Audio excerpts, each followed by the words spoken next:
Welcome to the Powerful Ladies podcast. I'm Kara Duffy, and today's guest is the producer of so many incredible luxury and destination weddings, Ashley Pigott of Ashley Pigott Events. In a world that often seems to be lacking a demand for excellence, is really craving romance, and the window of possibility seems smaller than it used to be, Ashley is making so many of us, me included, believers again. She and her team create the most magical, spectacular, beautiful wedding experiences. From celebrity brides to building venues from the ground up in remote destinations, Ashley proves that anything is possible. In this episode, we discuss why romance matters, why we should demand excellence for ourselves and from those around us, how to attract high-profile clients, and how we can properly delegate our high expectations to others on our team.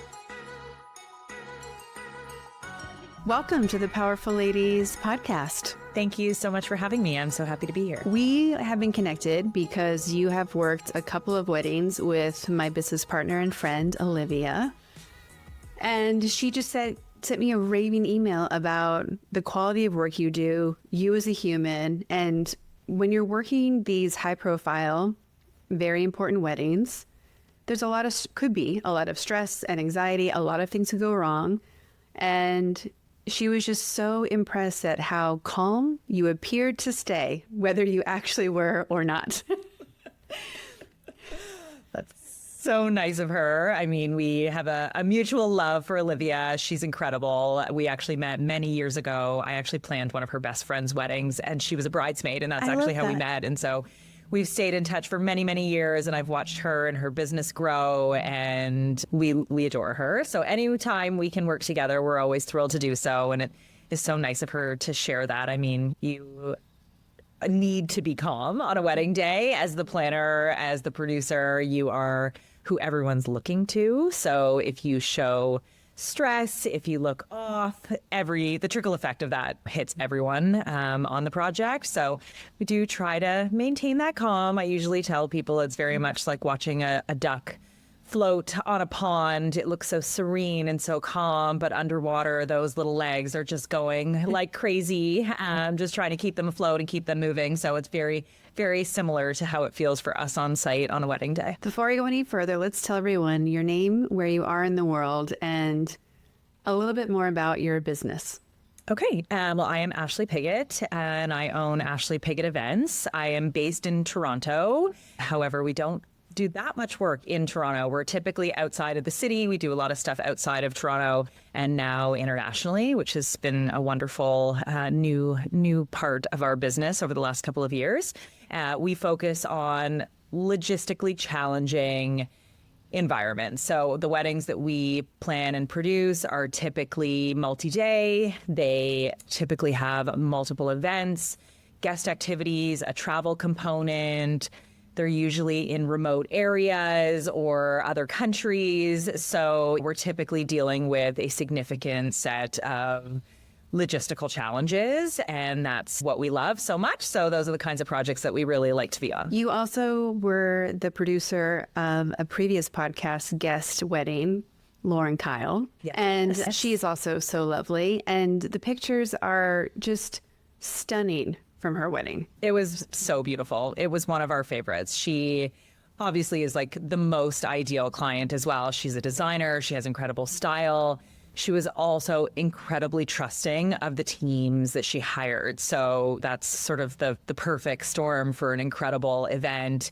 Not only was she a collaborative partner with the design team in creating just the most incredible environment with us, but she really put a lot of trust into me, my team, the design team, all of the partners that were brought in to execute the wedding, which really just made that wedding like one of everyone's favorites. It's still to this day, even almost a year and a half later, is still on everyone's mind as one of the favorites that we've all been able to work together on. It's really special. When you mentioned something I think is so important. So often people hire experts like yourself, and they don't allow the expert to do their magic.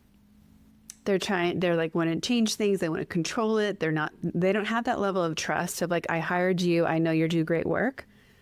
Can you explain to people listening the difference of what you and your team are able to produce for somebody when they let you run free versus when they're all up in your business? Oh, it's such a difference. And it's really hard because we really value that this is their wedding, this is their one day, and not every personality is made to give people that free rein or at least the longer leash. But when they do, the most incredible things come together. Like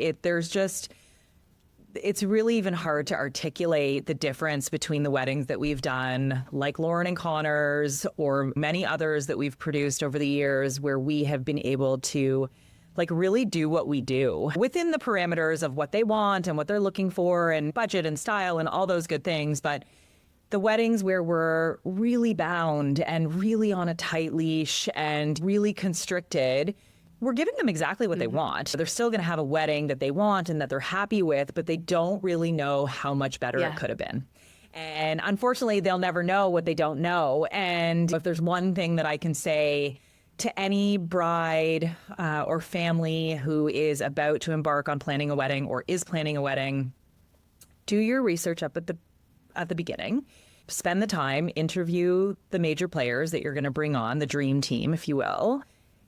And pick people that you trust and that you can feel comfortable putting your trust in, and then let them do their job, because you actually won't even know the difference of how incredible your experience, the end product, like everybody just feels inspired and creative and excited and will come to the table with ideas that you may never have even thought of because they know that they're in a safe place to be able to bring those forward. Where if you're like really just micromanaging everything, they're not going to bring you new ideas. They're just going to give you what you want because they don't even think that you want to know what they have to offer outside of what you think you want. One of my clients just had their wedding featured in Vogue Weddings. And I know that you've had quite a few weddings featured there, Over the Moon and other places. How rewarding is it when you get to check that box of the world now gets to see what incredible work we did? It's nice to have the recognition. For me, it's really more about the recognition. For me is great. It's not a love language that I anchor my life on. However, it's great for the other teams. Like the unsung heroes of the industry are most of the people that nobody ever really gets to see. The crew that pushed crates uphill for 4 days to build a wedding on a tennis court that happened to be on an island, and like all of those things. It feels really good for those teams to see their projects published. There aren't that many places to have our work published anymore. Print isn't a thing as much as it used to be. The online blogs are amazing, but there's so many of them, and the politics behind a lot of them definitely play into what gets put online and what doesn't. So yeah, it feels really good. And obviously everyone wants their work to be seen and to shout it from the rooftops when we're able to. We have a lot of clients that we're not able to do that with. So when we do have one, it's wonderful. I like it for my team. I think it's great recognition, and I love that everyone can feel really proud and share their work, and it's a wonderful extra. And I imagine it's an easy touch point for clients who are considering working with you, because it's a standard that people understand without having to know your entire portfolio of work. It's like street cred. It's a nice little bullet to put on the resume for sure. It's definitely not something that we take lightly. We certainly appreciate every bit of recognition. It's how small businesses grow. And it is a really nice extra. But for me, the most important thing is a client walking away feeling like they've just had the most incredible experience, and a team that feels so proud of the work that they've done. And to be able to share that afterwards is just such a wonderful addition to the overall project. I thought you have such a beautiful line on your website, which I'm going to read it completely. Okay. Weddings are both creative and architectural, a study in balance, timing, and atmosphere. That's such a juicy sentence in general. But I also think it really makes you and your business stand apart from what people think of as a wedding planner. Many people, their only exposure is Jennifer Lopez in The Wedding Planner, and they don't really know. Like, most people aren't working with a wedding planner like yourself, who you use the word producer intentionally. I do. Because you're not like booking a venue and coordinating catering. Like, truthfully, anyone can do that. You mentioned it about the tennis court on the island on top of a hill. Like, you are creating spaces that didn't exist before, or transforming ones into something totally new. How else would you go deeper into that quote from your website about some of the things you're doing and the difference between a producer and a planner in this space?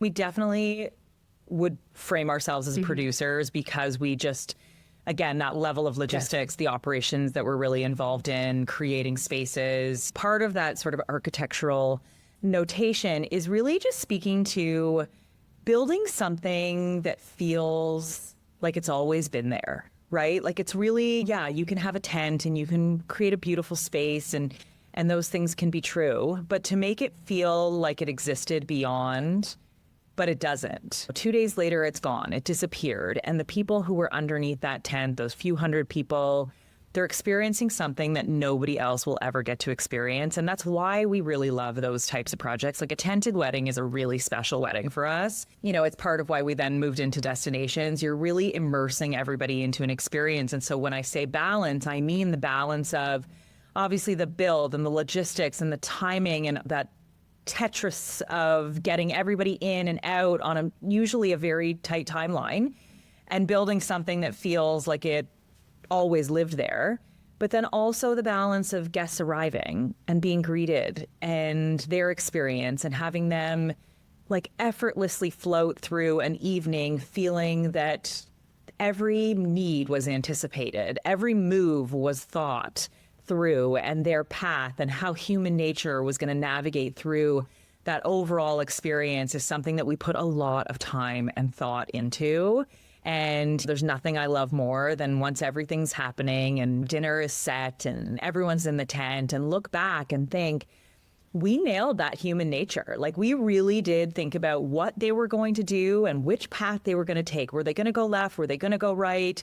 What were they going to need? Was there a touch point there? Is there a lull? Is there a pocket that needed something? A cocktail, a musician, a pathway? How far was it from the washroom? Like all of those things are really thoughtfully curated, and it really allows us to like flex that skill set when we're in the environments of these kinds of weddings that we're so lucky to be able to do. And yeah, that's really our intention, is to build something from start to finish for the guests, for the clients, for their families, for our creative partners and our vendor partners and everyone in between, so that it was a really great experience. We don't all leave our families at home to go to work and not enjoy ourselves, right? Like hospitality is a special breed of people. We really work hard, really, really hard to do what we do. And the satisfaction of being able to see that from start to finish over like what could be a 10-day build is really satisfying.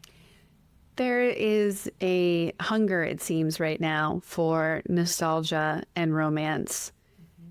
How are you seeing that public culture desire for it showing up in the types of weddings that you're working on, the mood boards that are coming to you? Like, how is the cultural craving for it shifting your work right now?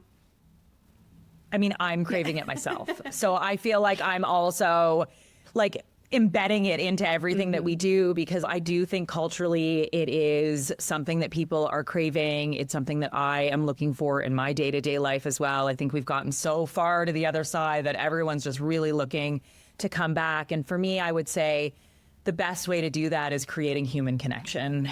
So these opportunities where we are hosting an event, again, we're typically doing multi-day. We're doing a weekend. We're in Europe. We're traveling somewhere. We're somewhere in the US, and everyone has this sort of on-campus feel. We're staying on one resort, or we bought out a hotel, and we're immersing them in something to have human connection. And that's something that I think we've gotten really far away from. Like, social media is a wonderful thing. We all use it. It's such a wonderful tool, but sometimes we spend too much time behind a screen or on Zoom versus being in person now. And we are so lucky to create these environments where we are bringing people together, and they're coming together for such a joyful reason, to celebrate two people, two families, this love story in an incredible place. And I do think that when you create a wedding weekend, and especially when you're able to take all of your guests somewhere in the world that's really an incredible destination, they do immerse themselves in it. People aren't on their phones. They really aren't. They're very communicative with their friends and their family. They're spending time together. They're we curate activities and movement for people so you can get off the resort, go hot air balloon rides, boat rides, like whatever, wine tastings, things like that, cooking classes where people are actually spending time together. And I think that that's the biggest movement we've seen over the last couple of years is this wave of more immersive wedding weekends. And really, I think the root of that is that people are looking to create more connection and spend more time with their guests. A wedding day goes by so fast. It's so fast. It's like just a blink and it's gone. And so if you can extend that to 2 or 3 or 4 days and have the opportunity to take people out of their day-to-day lives, like they really do, they really lean in. And so it's a beautiful part of what we're able to do and truly something that I really love, which is why we really go after those kinds of weddings, because there's something about it that just feels so unique and so special. And again, it's that like once that weekend's gone, it's gone, right? And it's over. And there's sort of a bittersweet feeling to that. But we were able to be a part of something really incredible. And those guests, their takeaway of it is, wow, what a special weekend. We got to spend so much time with these people. So I'd say that's probably the biggest piece of that nostalgia that we're really seeing and just overall human connection being more valued than maybe it used to be. If we would look at your personal mood board right now, what are some things that you're loving or places that you're getting your inspiration from? Oh, that's a great question. I mean, I often go to my homepage of Pinterest and sometimes I'm like, wow, Pinterest is really nailing my vibe right now. So I would say, I mean, I truthfully find most of my inspiration in like the mundane day to day. Like to me, the ordinary is really inspiring because that's actually where we live. So the aspirational stuff, yes. Do I have a few places I'd love to travel to? Yeah, absolutely. Do they probably combine myself with where I'd love to plan a destination wedding? Absolutely. So that plays in. But for me, my inspiration really comes from my day to day.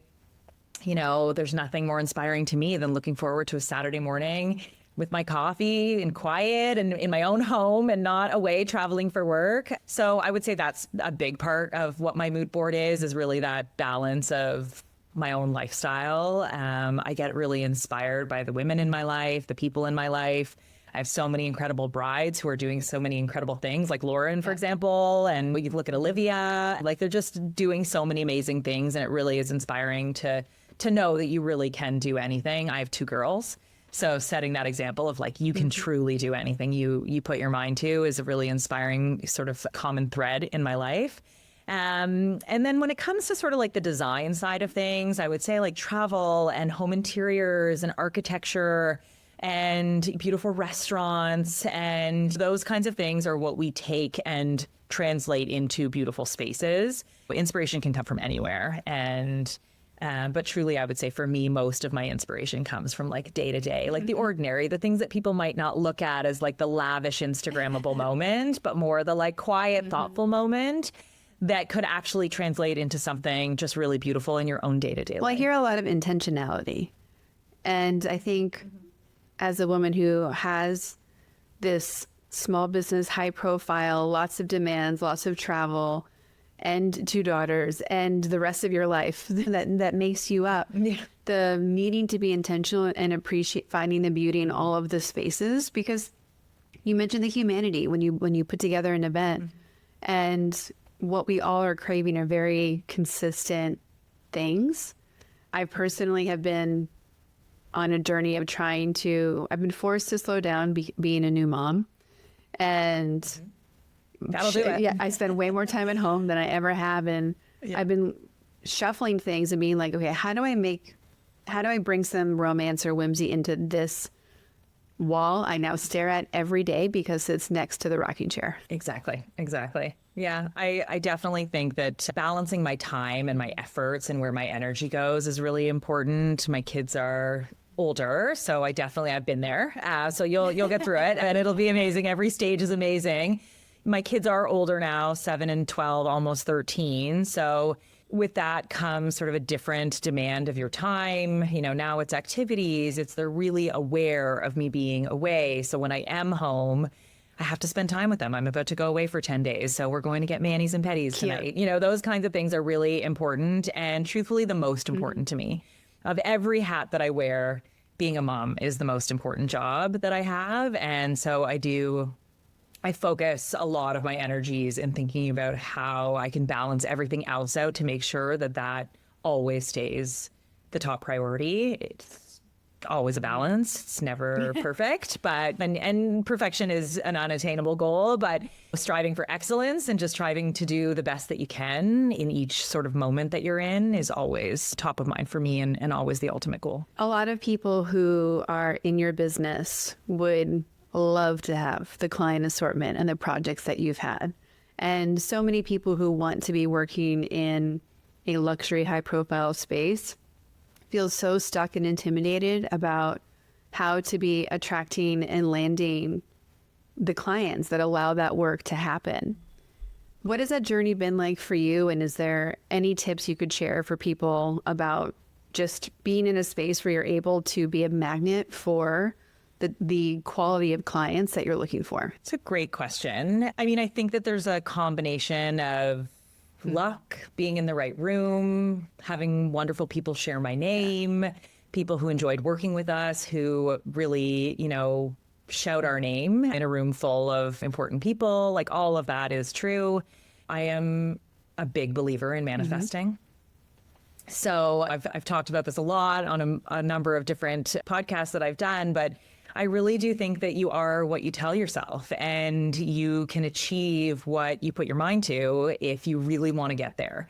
So when I think about myself 10 years ago or 15 years ago, I was manifesting all of the things, and they didn't all happen overnight, and they wasn't easy, and you do have to grind and you do have to work really hard. If you're always thinking about the kind of stuff that you want to do, the kind of projects that you want to be on, the types of weddings that you might want to do, and you're telling yourself that you'll be able to get there one day, like, you will get there. And you just have to be patient with yourself, but you also have to give yourself the opportunity to get there. So when you are meeting new people, you just never know where a lead's going to come from. You never know how one relationship with a vendor that maybe you just hit it off really, really well, they loved working with you, you did an amazing job together, they're going to be so happy to share your name because they want to work with you again, because you made their life easy and you were thoughtful about their process and respected their part of the project. So I think networking and relationships are super, super important. There's a lot of people that you interact with on site on a wedding. So everyone from the people who get like all the spotlight, the more well-known teams, and then there's the ones that really get absolutely no light at all. Like, I'm talking like the techs, like the washroom cleaners, the servers, the people who are in the clearing station in the dish pit, and like, those are the people that really make us all look good, because without them, like, it just wouldn't all come together. And so I think that there's a lot of value in acknowledging those people, and they're going to work really hard for you. Your events are going to be 10 times better because you knew what that valet driver's name was, and that he had a daughter, and that she was graduating from college or something. And the next time you saw him, you asked him about her, or those kinds of things really do go a long way. And I think that it's a really incredible opportunity to make a lot of people feel really good. And then all of those people are going to want to work with you again. So it trickles from the top all the way down. So I do think that that's a really important piece of advice that anybody, whether they've been around for 10 or 20 years or they're just getting started, every single person on your project, on site, throughout the process, they're all important and they all matter. And how you make them feel will be a direct reflection of sort of how your wedding will transpire. It really, truly is everything. Well, and you made some great points also, which I think go across industry. I have so many client inquiries asking me about, like, how do I increase sales with digital marketing, and how do I stop having to sell the way that I've been selling? And I think people forget for most small businesses who don't need thousands of clients a year, so much of it is coming from a more direct sales pipeline. It's so much about relationships. It's so much about networking and managing that those relationships stay top of mind. And I hate to break it to some people that there isn't like this quick fix to like have your next 5 years fully booked. Right. Yeah. There's no secret sauce for that. Like, can we use digital marketing to make things smoother, easier, faster? Sure. But we still have to do our sales pipeline, and we still need to have that human element.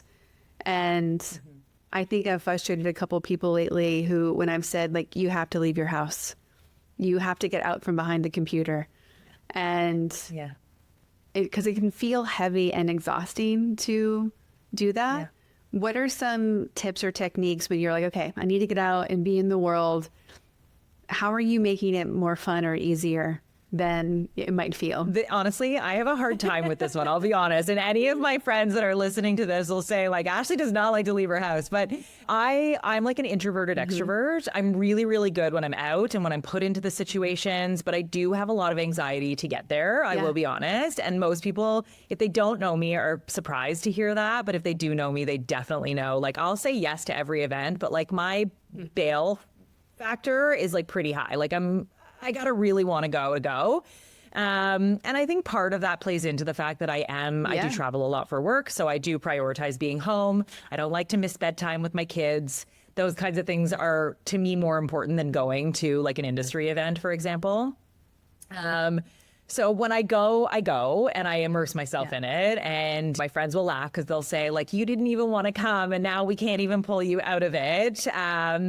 So I think it's balancing where you want to invest your time. But the things that are important and that I know will provide a lot of value for me, I definitely will go. But I'm not going to lie and say, like, I get really excited to go. Sometimes I do. But like most of the time I'm like, I'd so much rather be at home snuggling with my girls on the couch watching a movie. So yeah, I balance that out. I don't know that I'm very good at it, but I pick and choose, and the things that I think are the most valuable, that I will gain the most out of, I will go. If it is for a celebration, let's say it's like a networking event, but it actually is like an opening showroom for one of our partners or something like that, I show up. Those people do a lot of work for me. I'm going to show up for the most part, unless I have a scheduling conflict. If it's just like a cocktail party, just come and schmooze, like, I may not necessarily choose to go to that one, but I do. It's all about really just seeing, like, what's the most value you're going to get? What's the ROI on your evening out, getting dressed up and going out and using that social battery? And if it's good, like, I will definitely go. But I do prioritize the ones that make the most sense. And then I might say no to the ones that don't necessarily provide the same value. I think we have to, right? Like, our time is our biggest currency to be mindful of. And I was talking to some PR clients the other day, and they do a lot of events. They're in the home interior space, and the pressure to make events worth people's time is very real. Partly because we're all exhausted and worn out, and partly because there's 15 other things that we'd rather do than another work thing. Well, and there could be a work thing every single night of the week. Like, you can fill your calendar with social engagements related to, especially because we're in the event industry. So people are always throwing something, or want to go for dinner, or want to meet for coffee, or want to go for lunch, or those kinds of things. And it just ultimately comes down to time. And like I said from the beginning, like, I'm always prioritizing my time at home over anything else. And it also brings up why it's so important to be nurturing the relationships you already have, because it's so much effort to get a new one. Yeah, it really is. It's like, no, I'd rather stay in touch and keep those other ones warm to hot than go fight the cold lead battle. If we go back to 8-year-old you, where was she, and would she have imagined that this is her life today? Not even close. Not even close. I come from very humble beginnings. I was raised by a single mom. We didn't have much. And no, I definitely, not even close, definitely would never have pictured, would have hoped for all the things you would have at that age. That's when you start to compare. You know, I think that's when you start to look at other people's lives and go like, oh, well, they have 2 parents and they have a big house and they go on vacations every year. And you start to think about those things. And those would be things that I certainly would have imagined I would have hoped for, but certainly would never have guessed that I would have landed in the place that I am now. But again, back to my manifesting, you get to an age where you start to go like, yeah, I can do that. And to me, the manifesting of where I am now wouldn't necessarily be the lavish weddings and the travel and the wonderful roster of clients that we've worked with, but it would be the I have a wonderful husband. I have a great marriage. I have two beautiful, healthy kids who are very well adjusted and doing great in school. And, you know, all of those things to me would have been the biggest manifesting goal and what I'm most proud of.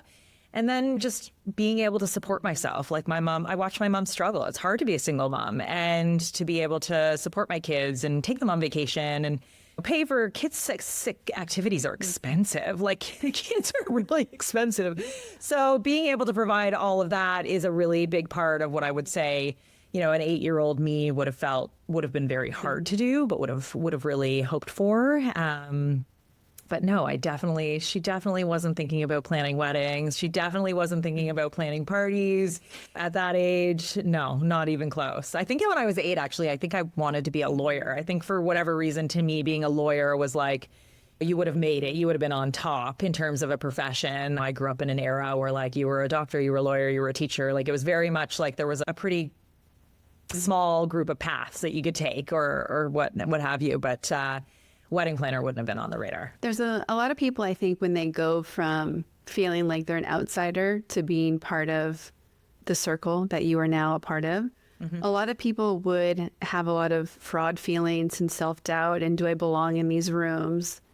Is that something that you've had to work through, or has it been, like, has that not been an issue for you in your journey to where you are today? I mean, one side of me still feels like an outsider. One side of me still feels like, am I really here?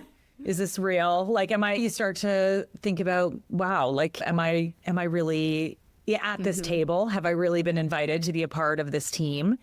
And then the other side of me goes, of course, like, I deserve to be here. I'm really good at what I do. And I have no doubt that what I bring to the table is super valuable. I try to balance that out. I think that's part of like my social anxiety to get to the party. And then once I'm at the party, I'm like enthralled by the environment and being there. I think that's a really sort of clear way to define where I sit in terms of those circles. I think it's Instagram versus reality is a real thing. And I've done so many amazing things that I'm still just me.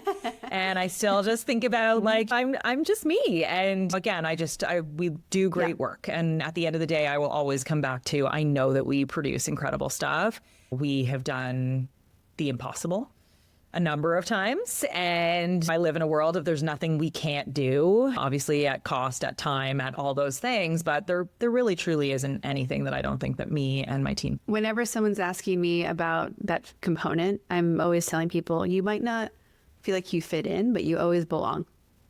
Like just you as a human, you belong. And yeah, exactly. Especially when it's more in the realm of like, can I talk to that CEO? Can I talk to that executive? I'm always like, guys, there is not a correlation between success in business and being nice or being smart. There's not a correlation.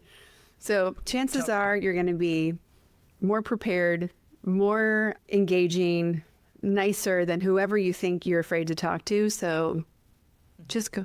Because at the end of the day, they're just humans too. Yeah. And they probably feel the same way. Right? They're probably like, oh, but they have a title. So, you know, you sort of look to like, oh, they have this title and they must be so much more important than me. And sometimes that's true, but most of the time. I mean, I don't know that they're more important and then they're not more important than whomever as like human to human. They might have more power that they can throw around, but there's amazing things that can happen with the power of integrity and kindness and consistency and just listening, if nothing else. How much of your job do you think is simply listening?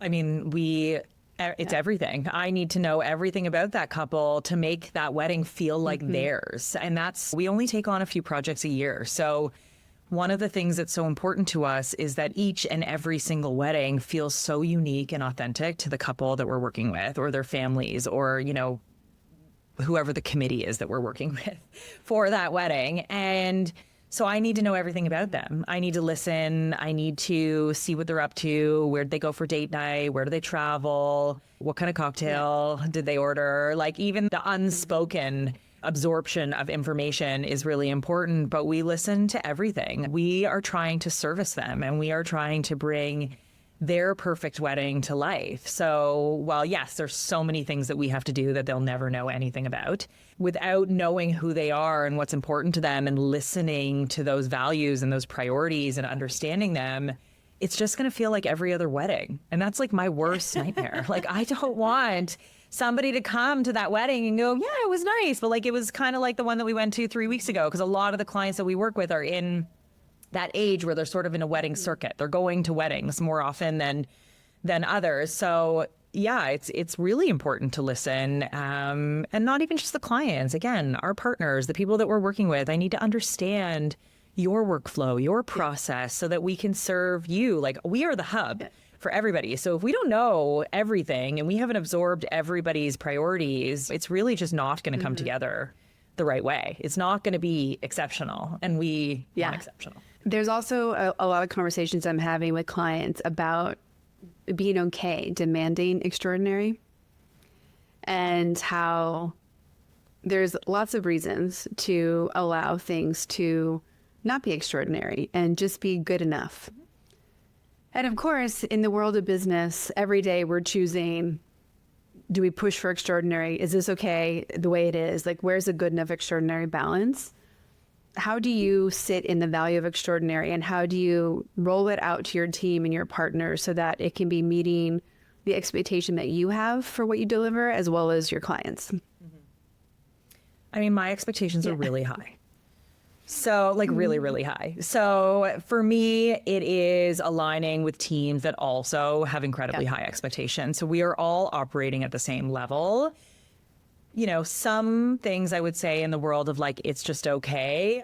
Honestly, I take the client's lead. If they don't prioritize something, if something doesn't really matter to them, then I'm not going to impose my feelings of how important it is unless I feel very strongly about it. So, you know, for example, a client may say, you know what, I don't really care about the lighting. Like, to me, that would be a huge fail. And I would speak up and I would say, I actually just need to educate you on why lighting is so important. And I'll walk them through it. And choose your own adventure is my favorite line. At the end of the day, it's their money, it's their choice.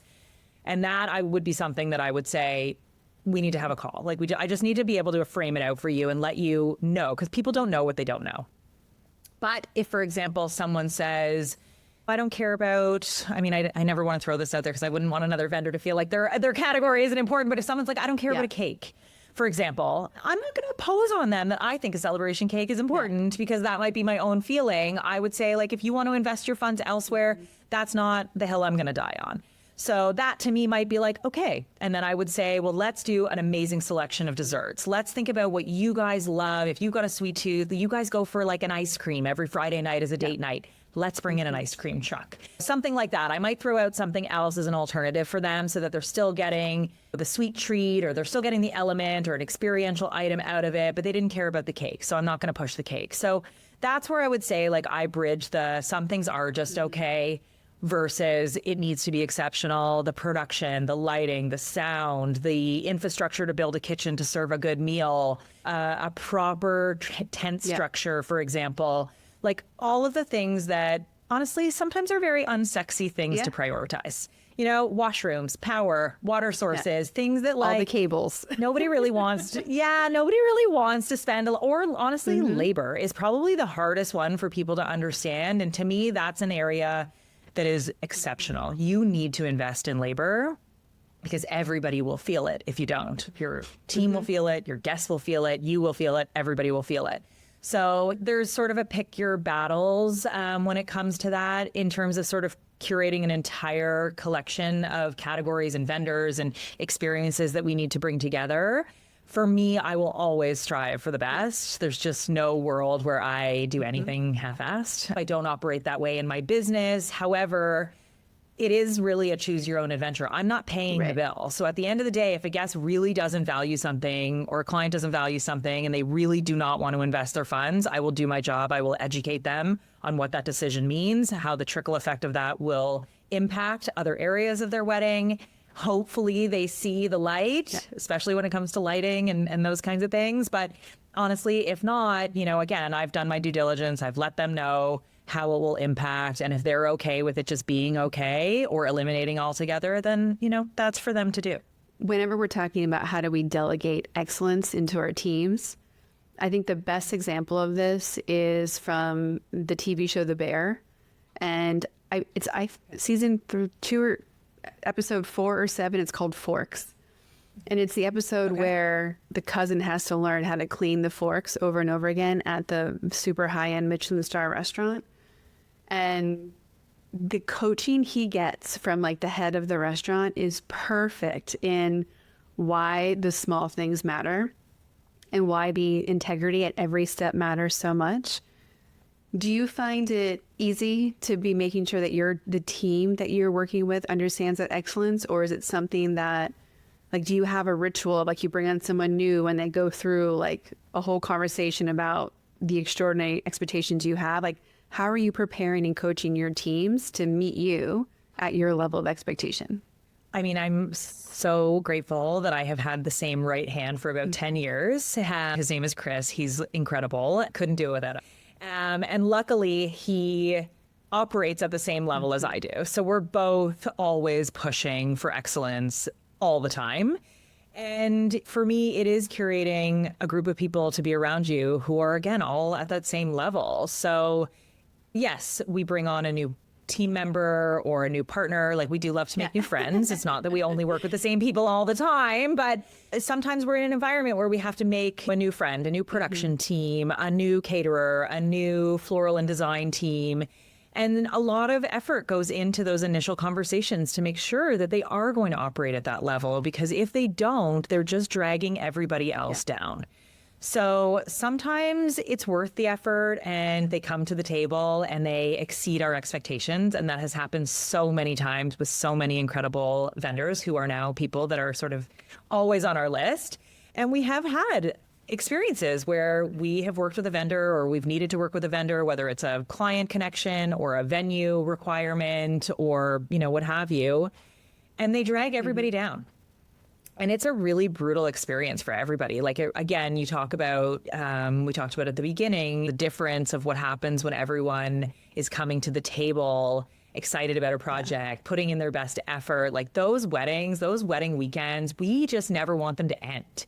And when you have someone who's dragging you down, like, it really impacts the overall experience for everyone there. So it's worth the effort always. Training is so important. I spend a lot of time doing mentoring calls. People reach out to me all the time. I'm always happy to take the call.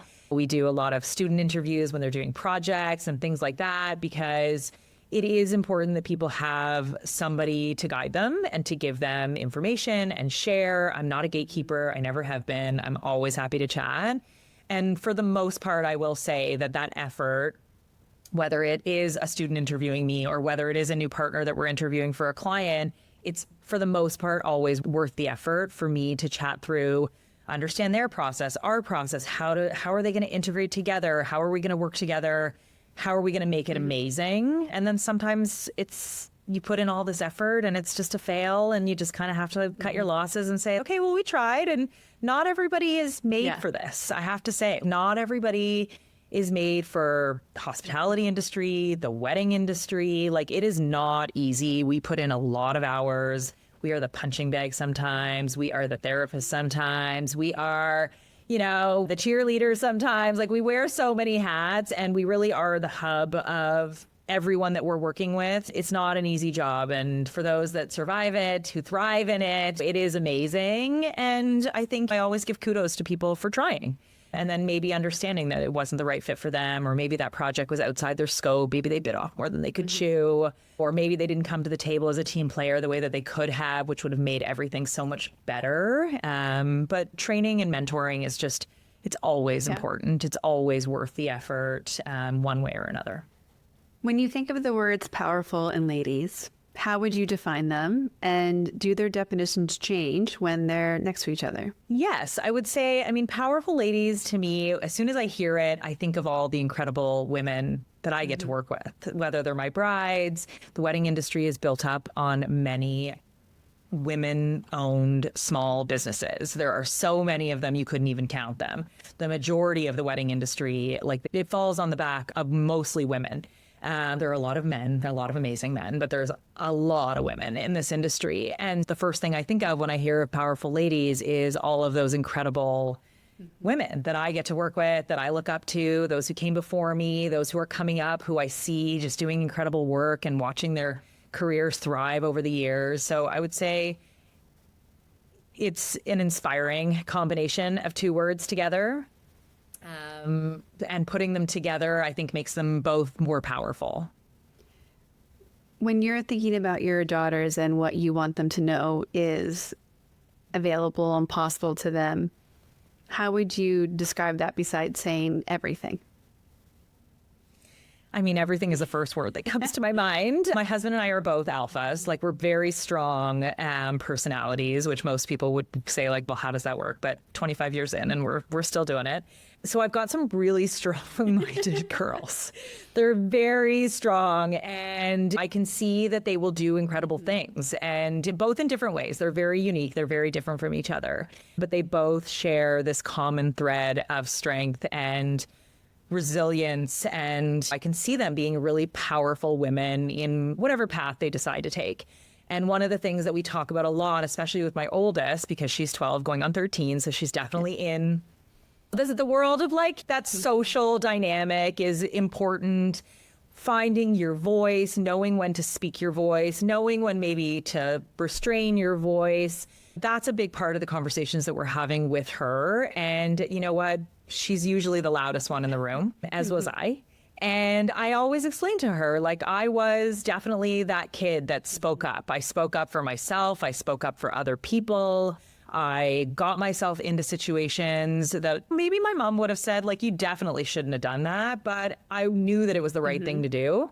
And whether it was for myself or advocating for somebody else. And so I think that's a big part of what we communicate, especially with my oldest, is making sure she knows that no one should silence you. If you feel strongly about something, you speak up, use your voice. Don't let anybody overshadow you, and don't ever feel bad about being the loudest one in the room, especially if that volume is advocating for something that you believe in. And that's a really powerful thing to be able to tell a 12, almost 13-year-old now, because when I was 12 or 13-year-old, the narrative was still, you got to be the nice girl. You got to choose when you sort of speak. You got to sort of fall in line a little bit more. I was still of that The good girl syndrome. Yeah, the good girl syndrome. And I never fit into that syndrome. Yeah. I was the loud one. I was the one speaking up. I was the one getting called into the office, she was in whatever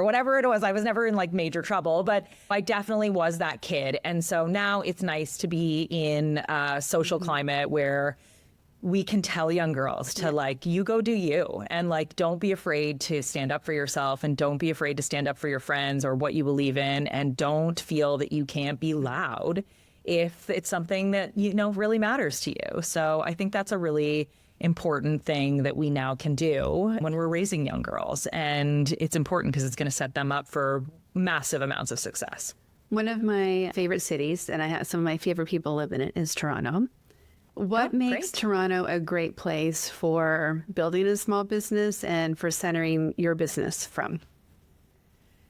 Yeah, I mean, I grew up just outside of the city, and my husband grew up a couple of hours away. So we both came here for school. We met in college, and we've been together ever since. So it's been home for a long time. It is a great city. Canada's an amazing country. We're so blessed to have so many wonderful things available to us. And for me as a small business, the wedding market here, which is obviously I work internationally now, but when I started, I was working in Toronto, and I was working in venues here more often than anywhere else. And there's an incredible community of people here. There are amazing businesses, small businesses, women-founded businesses. There's incredible creatives. There's a lot of just really hardworking people here. I actually don't think Canada gets enough of a spotlight in the wedding world as it should. And there's a lot of incredible people here that deserve that kudos. And so I feel really lucky to be a part of that community and to have gotten my start here and to do my best to help mentor and foster growth in this community with young planners, young hospitality, sort of event management students. And anytime I get those emails, I feel really grateful for an opportunity to chat with them and share where I started and where I am now. And everyone's path will be different, but I think I'm really, I just feel really lucky to be a part of this community. We've been asking everyone as well, like, what do you need? How can we help? What's something on your to manifest list, to-do list, big, small? What can we put out to the Powerful Ladies community, and how can we make something off your to-do list? Well, I mean, if you could build a couple more hours into every day, that would be amazing. If it could all of a sudden be like a 30-hour day, that would just be so wonderful, because there just never seems to be enough time ever in my days. I'm just jam-packed from start to finish. But no, I mean, I feel really blessed with where I am right now. And the more opportunity I have to showcase our work, to work with people, we're really blessed to now be working a lot in the US and internationally in Europe. We love being in Europe. So anyone who wants to create something really magical, really special, who wants to lean into a team, who feel so confident in what they can provide for you and bring together a team that will service you in a way that truly you probably could never even imagine, like, call us. Like, that's the world that we live in. That's the world that we want to be in. And the more we get to do that, the more it fills our bucket, to be honest. And like I said from the beginning, I don't like to leave my kids at home to not enjoy what I do every day. So for us, it's about great clients, incredible opportunities to do something super special, and not the ones that are trying to check a bunch of boxes, not the, like, I'm doing this because TikTok said I'm supposed to, or that kind of stuff. Like, we're really about curating an experience, servicing a client we sort of refer to it as more of a concierge-like approach to planning your wedding, and really doing something that feels authentic. So that's our vibe. That's our jam. We want more of that. And I think the best part of being an entrepreneur is that every day we get to create the entire version of the life that we're having. Like, everything in front of us, we get to choose who we're doing it with, where we're doing it. We want to dial up romance, we can control that. We want to make more money, we can control that. We want to have more space and freedom, we can do it as well. And there's, obviously, I love converting people to the good side of leaving corporate life for entrepreneurship, but there's something so, for people who haven't experienced it, the level of freedom you have to design a life and a business and create experiences for you and the people you're serving that seem like they would have been impossible before, but they're just part of what we're doing every day. I think it's just such a magical, fun place to be existing in. And I don't know why we would choose otherwise. I agree. I mean, I've been in the hospitality industry my entire career. I started off in like restaurants and hotels. And so the service industry is something that's just like ingrained into me. And being of service to people, like, that's my love language. So that's what's important to me, and to create something that fills my bucket every day. So leaving the corporate world of corporate hotel life and starting my business and seeing what I've been able to accomplish in over a decade, almost 15 years now, it's definitely satisfying. I feel really proud. I know Chris and my team, we feel very proud of what we've been able to accomplish. And it's not easy. Being an entrepreneur is very hard. There's a grind, but it is very satisfying for sure. And you can build a life that you love. And again, it's all about that choice. You really do need to make sure that you have your priorities and make the choices that feel like they're the right choices Absolutely. for you. So for everyone who now wants to follow you, hire you, all the things, how can they reach out and connect? Instagram's probably best. It's at Ashley Pigott Events. That's probably the best place for everyone to find us, or ashleypigott.com. Perfect. Thank you for the level of excellence that you're providing your clients and creating these dreamy, at least from all the photos I get to see, it's so dreamy and so magical. It like reminds me that it is possible to have dreamy and magical and romantic still. But the level of excellence that you're serving people out, and the integrity, the intentionality, we need more entrepreneurs focusing there. So thank you. Thank you for your hard work and all the effort that no one ever sees. Thank you so much. I really appreciate it. Thank you so much for having me. Thanks for listening to the Powerful Ladies podcast. If you enjoyed this conversation, please subscribe, leave us a review, or share it with a friend. Head to thepowerfulladies.com, where you can find all the links to connect with today's guest, show notes, discover like episodes, enjoy bonus content, and more. We'll be back next week with a brand new episode and new amazing guest. Make sure you're following us on Instagram or Substack @PowerfulLadies to get the first preview of next week's episode. You can find me and all my socials at karaduffy.com. Until then, I hope you're taking on being powerful in your life. Go be awesome and up to something you love.